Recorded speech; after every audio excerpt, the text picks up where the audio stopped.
Episode number 5, Fenway Park Parking Lot Scam. Growing Up Poor in the 1940s Irish Boston is a podcast series of life stories about a boy, me, growing up poor in Boston. One of my many money-making gigs involved Fenway Park and the Red Sox. We considered that the Red Sox as another natural resource for us kids. The father of Basil Illiopoulos, one of my pals, owned a diner on Brookline Avenue just down from Fenway Park. Basil, or Billy as his mother called him, worked part-time at the diner. He told us about a car parking scheme that we could pull off near Fenway. Mickey Mickle, later to become a notorious Cambridge bookie, Basil, Deacon Donahue dead at 22 from a mob hit, and I found the Sears Roebuck parking lot irresistible for parking cars on weekend games. It was an office building and a warehouse for Sears and only used on weekdays. That parking lot was diagonally across from the diner and very close to Fenway Park,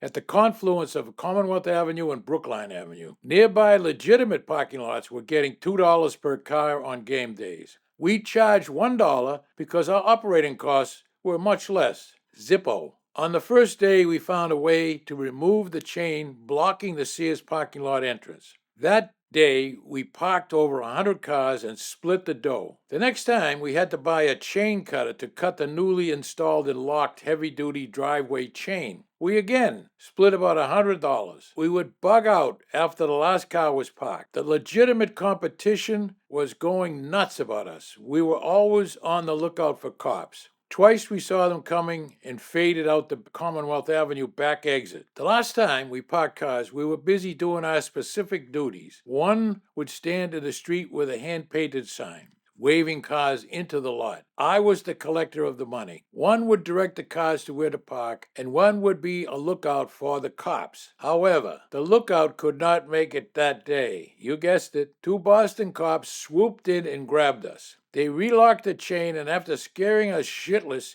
kicking our ass literally, and then told us never to come back. We never went back, but I missed that sweet deal. Whenever I was broke, 70 years later, I still miss it. Thank you for viewing or listening to my podcast episode. I really appreciate it. If you liked it, and if you so choose, I ask you to send a good review and perhaps refer friends who might be interested in this podcast series. Again, my thanks.